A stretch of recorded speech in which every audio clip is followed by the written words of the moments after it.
En esta diapositiva podemos ver lo mismo, cómo al caracterizar esas piezas dentarias van a adoptar signos distintivos de cada sexo.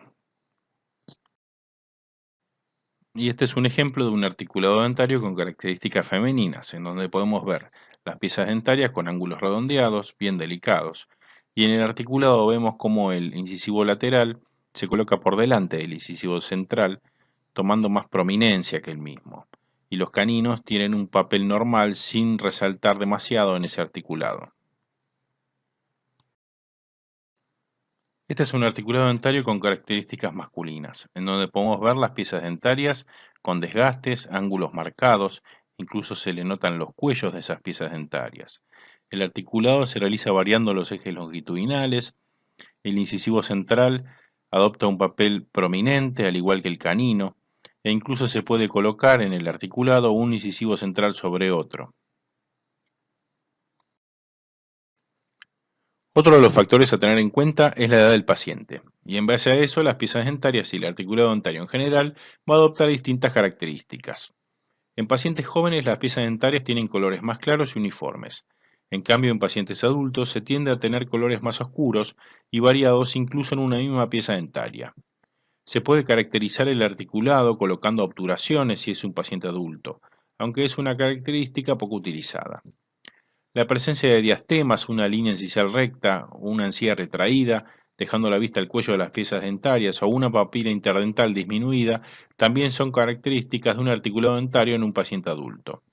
En cambio, en un paciente joven, además de tener un color uniforme, como dije en un principio, no vamos a ver obturaciones ni diastemas, y la línea incisal es una curva, y el rodete gingival y la papila interdental poseen un aspecto normal. En estas imágenes podemos ver el aspecto de los tejidos blandos según la edad. A la izquierda vemos cómo en un paciente joven la papila interdental se encuentra plena, saludable.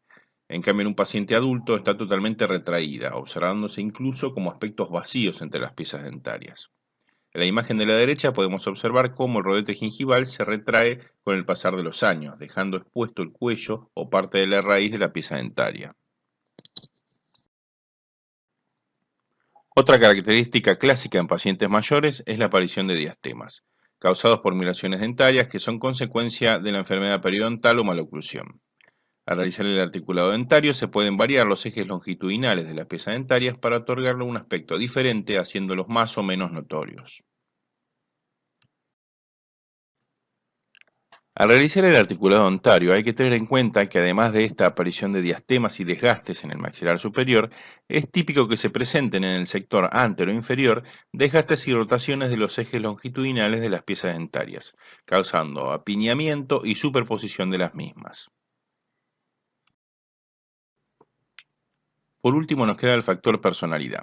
Así como hablamos al referirnos al sexo del paciente, que en el articulado dentario tomaba características femeninas o masculinas que le van a otorgar mayor delicadeza y suavidad o un aspecto más duro, la personalidad del paciente también es una característica distintiva, pudiéndolo clasificar en delicada, media y vigorosa.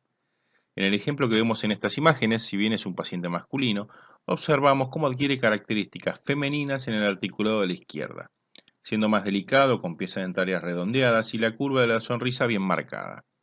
En cambio, en el de la derecha vemos lo opuesto, son piezas dentarias desgastadas con ángulos muy marcados, diastemas, los incisivos laterales por detrás de los centrales, o sea, todas las características de un articulado dentario masculino y muy marcadas, lo que estaría acorde a una personalidad vigorosa. Acá vemos dos imágenes más del mismo paciente, que nos muestran cómo varía el aspecto del mismo cambiando mayormente, en este caso, la ubicación de la línea de la sonrisa. Por lo tanto, en la foto de la derecha nos queda al descubierto en una sonrisa plena parte de la encía vestibular y vemos cómo adquiere de este modo una característica totalmente distinta a la imagen de la izquierda. Vimos en las cuatro imágenes anteriores cómo en un mismo paciente puede adquirir características femeninas o masculinas con el articulado dentario de acuerdo a su personalidad. Acá vemos dos pacientes dentados naturales, femeninas con características distintas, pero que son típicas. En la imagen de la izquierda vemos una sonrisa gingival, una encía clara con papilas plenas, dientes claros. El incisivo lateral toma protagonismo por delante del central. En la otra imagen vemos una curva de la sonrisa muy marcada, Las piezas dentarias se encuentran en la misma línea, quedando más visible el incisivo central, pero sin robar demasiado protagonismo. En estos dos ejemplos vemos cómo, a pesar de no reunir todas las características femeninas, ambas arcadas siguen siendo indudablemente femeninas.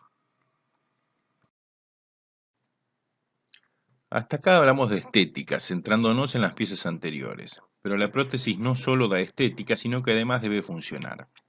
Para ello, el articulado dentario en prótesis completa debe ser de cierta forma, como vieron en la clase teórica anterior a esta, para que logre una oclusión balanceada. Y si vamos a hablar de la oclusión en prótesis completa, vamos a tener que referirnos ahora también al sector posterior. Así como seleccionamos los dientes anteriores teniendo en cuenta el tamaño, la forma y el color, vamos a tener que seleccionar los dientes posteriores. Cada fabricante ofrece una cartilla en donde a un juego de dientes anteriores le corresponde uno o más juegos de dientes posteriores de acuerdo a las características que estamos buscando. En la selección de los dientes posteriores, además de tener en cuenta que cada fabricante ofrece una cartilla en donde a un juego de dientes anteriores le corresponde uno o más juegos de dientes posteriores, tenemos que tener en claro qué tipo de oclusión estamos buscando. Existen los que se conocen como dientes anatómicos y dientes no anatómicos, que, como se puede deducir, los primeros respetan la anatomía de las piezas dentarias, básicamente conservando los 4 niveles de oclusión, cúspides y rebordes, surcos y fosas, y los no anatómicos que no copian esa anatomía, sino que son más bien planos, sin cúspides o incluso con depresiones en donde se corresponde una cúspide. Estos dientes permiten posiciones de contacto múltiples sin interferencias oclusales. Además, las fuerzas aplicadas sobre la prótesis son paralelas al eje mayor de las piezas dentarias, perpendiculares al reborde residual, que en caso de existir cúspides, esas fuerzas pueden ser oblicuas y desestabilizar la prótesis. ¿Cuándo se deben usar estos dientes no anatómicos o también llamados dientes 0 grados? Cuando tenemos pacientes con rebordes alveolares reabsorbidos muy desfavorables, que pueden presentar movimientos de la base de la prótesis durante la función. O si no, en pacientes que aprietan los dientes, que padecen de bruxismo, aunque en este sentido algunos autores sostienen que la ausencia de cúspides o trabas en la oclusión puede estimular esos movimientos horizontales típicos del bruxismo.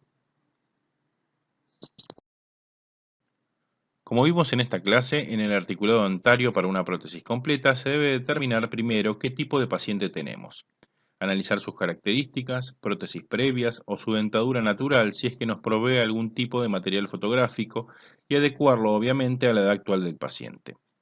En base a esto vamos a seleccionar los dientes anteriores teniendo en cuenta las 3 armonías de Pound, o las 3 primeras armonías de Pound, que son, como dijimos, el tamaño, la forma y el color.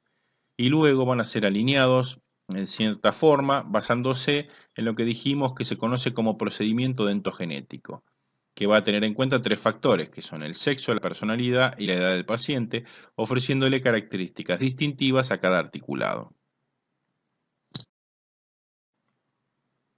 Vimos entonces cómo se seleccionan los dientes y qué características puede adoptar una prótesis para estar acorde al paciente portador de la misma, siempre con el objetivo de devolver la estética y la función perdidas en ese paciente.